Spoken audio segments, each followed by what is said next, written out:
Yan. Oh. Pag pumalag, hindi mahuhulog. Lumusong. Ating kapatid na mangingisda, tilapia, past farmer, si Sir Danilo De Gracia. De Gracia. Kapong-kapo dyan, kaway tayo dyan sa ating drone shot. Ay, mayroon pala. Kaya pala, nag-iingay. Sabi ko, parang may lumilipad Ito na ang pinakamagandang example. Si Sir Danilo, kahapon, ilang libong fingerlings ng past? 15 po. 15,000. At yun ay pang ilang batch mo nang nakuha? Ay, umpisa pa ng 2008. Yan. Bumibili na ako dyan sa FEC. FEC bumibili kayo pero kahapon nabigyan kayo? Kahapon lang kami nakaabil ng libre. Yan. So mayroon pong mga libreng programa po, libreng panimula. No? Dito tayo pupunta sa CLSU, sa fishery, sa Freshwater Aquaculture Center. So ang kalaunan, ang kailangang importante, ang matandaan natin is yung programa na magbibigay po sila ng panimula ninyo kung gusto nyong simulan or subukan ang past tilapia. Opo. Yan. So meron 15,000 pero ngayon nakikita ko meron ka pang ilang libo dito. Paanak mo na ito. 400,000. 400,000. Ito ay mga anak na ng breeders mo. Opo. Na pass. Pa-out na. Ito ba meron ng bibili o sa 15, pipick upin na to. may kukuha na? 400,000. Wipe out na. Opo. So sa mga gustong bumili, anong gagawin nila? Magpapareserve? Magpa-reserve sila mga 3 weeks or 1 month. Kasi marami po tayong customer Advocacy po yan ng Agree sa Agri na ipakilala kayo, idikit kayo or i-connect kayo sa mga credible suppliers na hindi kayo i-scamin. Pagtapos yung mag-down payment, i-block na kayo. Hindi po ako humingi ng down. Yun, wala pang down payment. Cash on delivery. Cash on delivery. Kung gusto ninyo, pwede din naman ninyo pick upin para makita yung kung paano natin ginagawa ang pag-aalaga. Ayan. So ayan po, kino-connect natin kayo sa mga credible suppliers na napakabait, walang down payment, cash on delivery. Ayan po, so pakinggan nyo ang pagbabahagi. Ang napaka-inspiring na story, isa na namang OFW, isang dating machine operator, nagnegosyo, nalugi. Dati po siyang nagde-deliver, nagnegosyo ng jeepney, pang delivery. At yan po ang nagbukas ng daan para makita niya ang opportunity sa aquaculture. At bago pa yan na mangyari, nalugi muna. At ngayon naman ay naging stable ng kanyang business. Napaka-inspiring story at baka maiyak kayo. Lahat dito nakikita nyo, sir. Kita na lahat ng latsirian. Nang dahil sa tilapia. Dahil sa tilapia po. Ayan, so pakinggan nyo po ang pagbabahagi ni Sir Danilo, ang makisig at syempre napakasipag na tilapia farmer hatchery. Don't forget to like and subscribe. Ako po si Danilo De Gracia, nakatira sa Purok Trisby, Catalanacan, Muñoz, Nueva Ecija. Isa po ako sa may backyard hatchery rito sa Catalanacan. Ako po ay isang OFW sa Taiwan. 15 years po ako sa Taiwan. Naging machine operator po ako. Umuwi na ako ng Pilipinas. Dating negosyo namin mag-asawa, namuhunan din ako sa sasakyan. Yung mga XLT na mamasada, Cabanatuan, San Jose. Pero hindi nag-click dito Kaya nag-iba ako ng negosyo. Nag-arkila sa akin na dating nag-hatchery, parang nainggit ako na kukunti lang ang karga namin. Malaki ang pera, parang na-challenge sa akin na magnegosyo. Yung inggit ko, hindi yung nainggit ako na malaking pera yan. Nainggit lang ako, nagayahin yung negosyo niya. Mamumuhunan ako. Nagpapasalamat po ako sa project ng DOST na nabigyan kami ng libreng breeder. Nakakuha ako ng 15,000 pieces sa FEC, sa Freshwater Aquaculture. Ako po, nung una, nag-aalaga ako ng GAPE, binibigyan din ako libre ng BIPAR, pero nung natuklasan ko ang PAS, IDRC siya, bago na punta sa PAS ang pangalan, magandang recovery at saka magandang hugis ng katawan, maganda mga anak. Habang nagpaanak kami ng dati nilang breeder, ang umabot ng 2 taon na ikakal na, pwede na namin ipapalit yung binigay ng FEC sa amin na libre. Malaking bagay po yan sa amin kasi kung bibilihin namin, mag-order kami sa FEC, Ang isang piraso niyan, 3 pesos isa. Sa 15,000, 45,000 na. Yung 45,000 na pangbayad namin na yon, pangbili na namin ng pagkain sa binigay nilang breeders. May isisave na namin ang 45,000. Mag-aahon na tayo ng tilapia. Sige. Game. Para makita nila yung pass kung gaano kalalaki. Tapos ito, paano sasalukin? Mamimili ka itong gloves para yung actual tayo. Yan. Dadampo tayo ngayon. Nang mamili ka. Yung Kailangan may gloves kasi matinik. matinik. Yan. First time ko pong manghuhuli ng pass tilapia. Mga ilang buwan na po ito? Isang taon na siguro. Isang taon na. Di malaki na. Hindi, pero ito kasi control ang pakain, sir. Hindi pinapakain na Hindi masyado. full feeding to eh. Oo, marami. Mamili ka, sir, ng mga matataba. Yung medyo malaki-laki, sir. Maliit yan. Naliit pa to. Oo, maliit yan. Naligo. Nakainom na ako ng tubig. Yan oh. Grabe. Yan ang pass tilapia natin. Parang naingit ako bigla. So ito, kung tutusin, mas malaki pa dapat. Kasi Opo, pero hindi control ang pakain nito eh. Ano to, mga lalaki? Opo, mga lalaki. puro lalaki. Pang ano Opo. na to, pang luto talaga. Pag inangat natin, mababasa ka talaga. Ayan. Last na to. Okay na po ito, kuya. Maraming salamat po sa biyaya ng ating mga magsasaka. The blessing, sinishare po nila sa atin dito sa Agri sa Agri. Of course, ang kaalaman, Kuya Danilo, para na tayo naghilamos. Basang-basa na yung salamin ko. Basang-basa na. Doon. Iihawin na namin ito.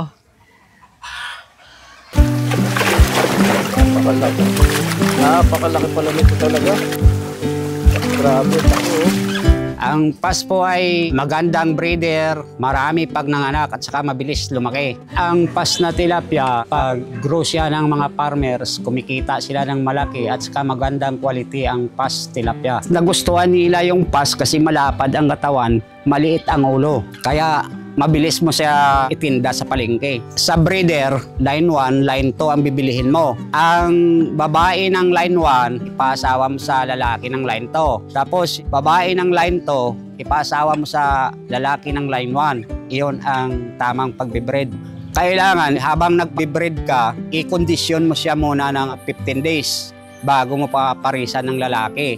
Ang 3 babae, 1 lalaki ang kapares. Kaibahan ng pass, 4.5 hanggang 5 months. Pag pinol feeding mo siya, inaabot siya ng 2 kilo, 1 piraso, 3, 6 na piraso ang 1 kilo. Yun ang pinakamaliit. Ikumpara sa pangkaraniwang tilapia natin, 6, 8 hanggang 10, mga 6 months to 7 months.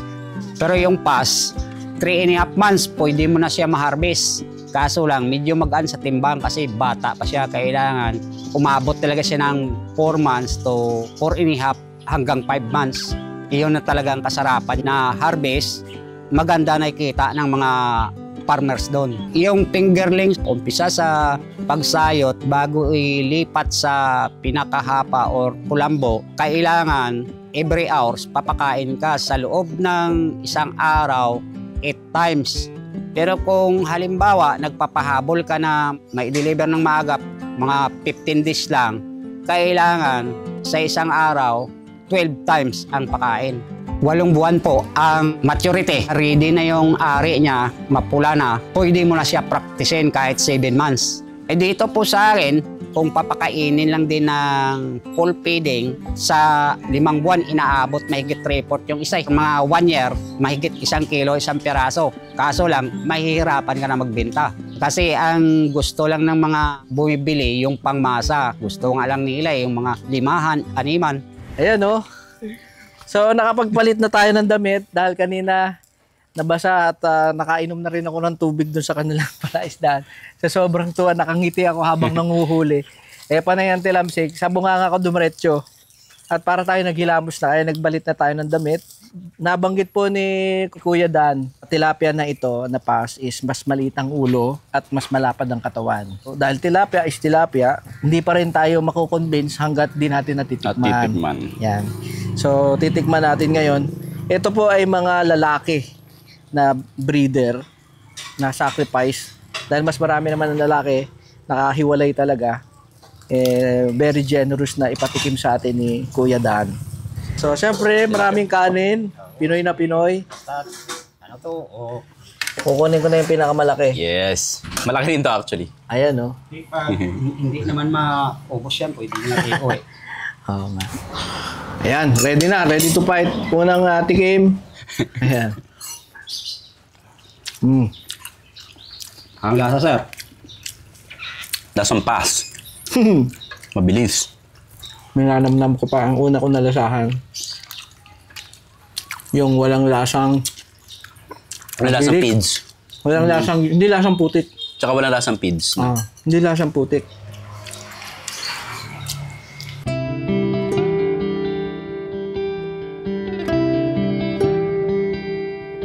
Magandang negosyo ang fish pan. Kaso lang, malaki ang puhunan.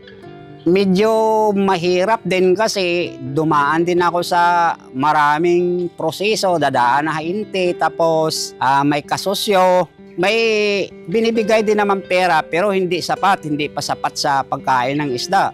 Hanggang sa tumagal, nabankrupt ako. Kasi akong namumuhunan eh. Ang bintahan namin, sir, sa ahente is 30 cents. Pero hindi naman namin alam kung magkanong patong ng ahente. Kagaya sa amin mga backyard nursery, sir, pag lumirekta sa amin, pag dineliver namin is 35 cents. Kagaya sa amin, sir, medyo hindi din naman malaki kita namin kasi kagaya sa amin mga backyard, gumagastos kami ng mga gamot, yung pangpabaog. Kaya yung hindi din naman sapat-sapat lang din yung kita na makapangtawid din ng gutom, makakaipon ng konti. Nagtatanong-tanong ako sa mga kaibigan ko, tinuturuan naman ako ng mga kaibigan ko. Tapos, binigyan ako ng puhunan ng tito ko na magsimula ulit na nabili ko tong lupa na to. Tito, baka mapanood mo sa YouTube. Maraming salamat sa pinahiram mo sa aking pera. Nakabangon ako. Nung wala na akong kasosyo, sir, ako na lang isa. Naging maayos po yung buhay ko. Lahat ng nakikita nyo rito sa pispan po ng galingan. Yung bahay, itong mga pwesto rito, nakabili ako ng kunti-kunting lupa. Kung gusto man nila umuwi, mahirap din naman ang buhay sa ibang bansa. Sa totoo lang. Kaya tayo pumunta sa ibang bansa dahil sana na makakuha lang tayo ng kunting pampuhunan na pagdating natin sa Pilipinas may gagamitin tayo. Pero kung sa mga OFW, kung gusto naman nila tumigil, lakasan lang nila loob nila sa negosyo. Kung gusto nila, mag-hatsiri sila, kukontakin nila ako, tuturuan ko sila, hindi ko ipagdadamot sa kanila yung natutunan ko. Kung gusto nila mag-grow out, ako magsusupply sa kanila, sigurado kikita sila, tuturuan ko pa sila. Yung iba kasing tilapia, binibili sa palengke. Juicy. Kapag inihaw, nalalasahan mo yung pids. Kaya iba ayaw kumakain ng ano. Ang tubig nun, sir, stagnant. Stagnant kasi ang tubig. Oo, sa akin kasi. Dito, nagkaano ka? Nagpapalit ka? Pinapalabasan ko ng tubig yun. Nag-overflow. Oo, pinakapasukan. Bago. So, para daw po sa mga gustong matuto, lalong-lalo na, yung marami po tayong mga viewers sa Agri na nagme-message 2 years ago pa, na gustong matuto tungkol sa pagtitilapia at mga newbie, first-timer. Si Kuya Danilo pala nagtuturo. So, pwede na po na lang natin i-organize dito kasama si Farmington. Mag-a-announce po kami kung kailan available si Sir Danny para magpa-seminar dito. Mga ilang tao bang capacity pwede, Kuya? Mga ilang tao ba rito? Siguro mga 20, kaya. Kaya, maluwag man. Maluwag, oh. So, kahit mga 20. So, dito po, dadayo po kayo sa Nueva Ecija. Purok Crispy, Katalanakan, Science City of Muñoz. Yeah, so Katalanakan is only, it's only 16 minutes away from CLSU.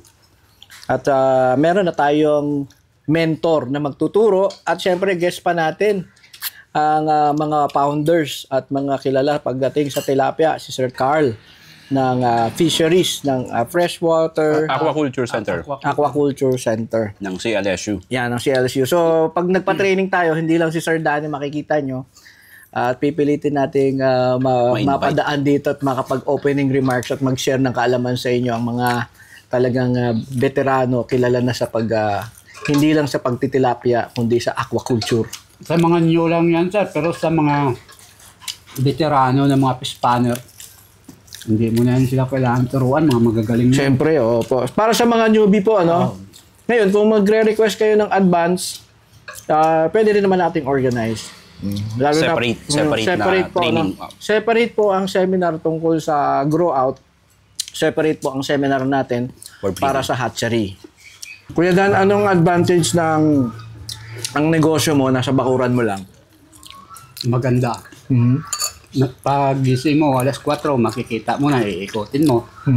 Ganun ako eh. Pag gising mo sa alas 4, iikot na ako dyan. Habang umiinom ako ng mainit na tubig. Hindi na kape, tubig lang. Tubig lang muna, mainit. Saka ako magkakape mga 5:30. Na Healthy living. absorb mo yung kaalaman dyan, yung observation mo. Natututunan mo along the way talaga. Kasi katabi mo lang. Yan ang mas maganda. So kung may mga lupa kayo dyan at gusto nyo magnegosyo, yan, either magtanim kayo or magpalaisdaan kung maganda ang water source. Tubig mo dito, Kuya Dan, hindi ka nahihirapan. Anong source of water mo? Pwede ako kumuha sa irrigation, sir. Pwede ako kumuha sa deep well. Pero mas mainam ang tubig, sir, halo siya. Pag wala kasi extra. Pag wala kasing bakterya,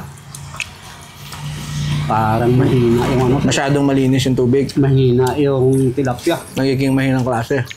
Madaling magkasakit. Madaling magkasakit. So, Kailangan, minimix mo yung sa irrigation tsaka sa deep well. Pag deep well, kailangan may bakterya din pala yung tubig.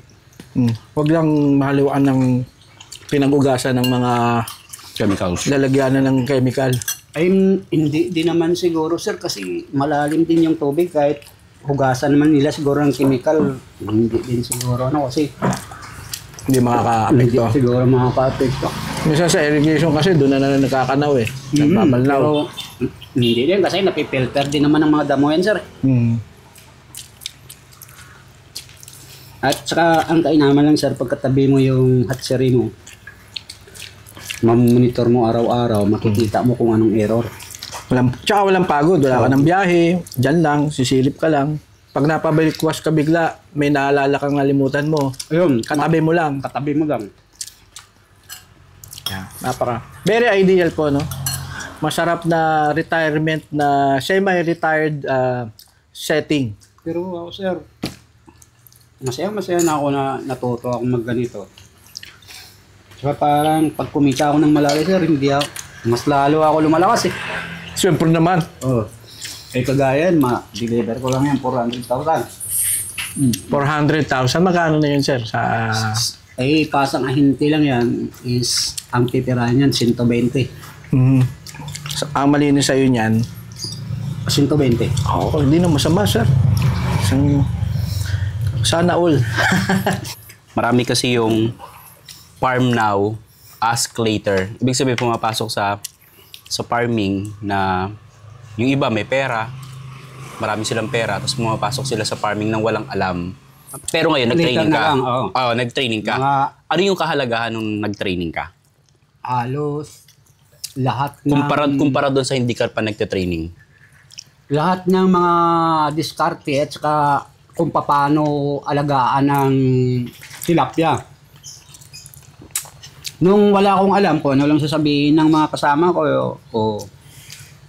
siyempre, agree din ako kasi wala akong alam eh. Pero ngayon, kung may magsabi sa akin ganitong, ay hindi, ganito yan. Alam mo na kung tama yung tinuturo sa'yo. Oo, yun. Baka puro mali yung tinuro sa'yo. Ay noon tayo, puro oo lang ako. Pero ngayon, kung may magsabi, ay hindi. Kasi ako lahat, pinag-aaralan ko lahat. So, kailangan talaga aralin mo pag negosyo mo.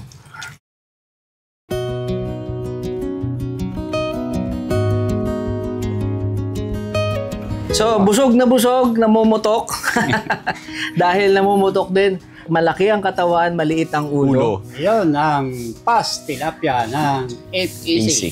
Ayan. So, napakasarap po ng makita natin ang isang inspirasyon, katabi lang ng bahay, ang kanyang negosyo. Kumbaga, hindi na nga ito negosyo, hobby na rin. Napakaganda pong setup. At of course, sa mga gusto pong matuto, pumunta lang po kayo sa description at bumili ng magagandang linyada ng ating fast fingerlings. Yung mga nakita po natin na i-grant sa kanya na 15,000 fingerlings na mga breeders, andito na po sa likod natin yan nakalagay.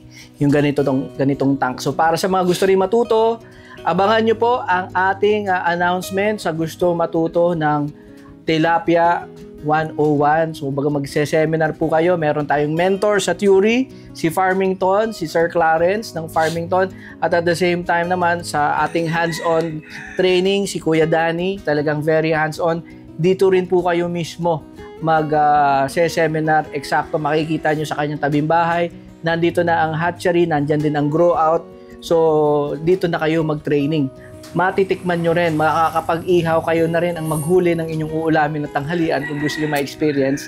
Ulitin po natin ang ating advocacy sa Agri is i-connect po kayo sa mga credible supplier, credible mentor. So agree ba kayo sa Agri?